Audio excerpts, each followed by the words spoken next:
பர்திமேயு என்ற குருடன் பாதை அருகே உட்கார்ந்து பிச்சை கேட்டுக் கொண்டிருந்தான். அவன் இயேசு வருகிறார் என்று கேள்விப்பட்டான். ஏனென்றால் இயேசு ஒருவரே என்னுடைய குருடான கண்களுக்கு ஒரு ஒளியை தர முடியும் என்று அவன் நம்பியிருந்தான். இயேசு வழியாய் வருகிறார் என்று கேள்விப்பட்டவுடனே, ஆண்டவரே, தாவீதின் குமாரனே, எனக்கு இறங்கும் என்று கூப்பிட்டான். அநேகர் அவனை அதட்டினார்கள்.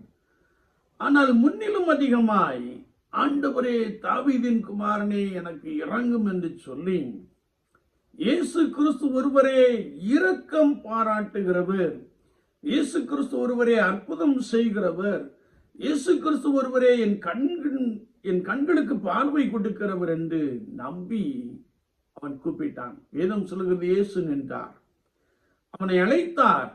நான் உனக்கு என்ன செய்ய வேண்டும் என்று கேட்டார். நான் பார்வையடைய வேண்டும்.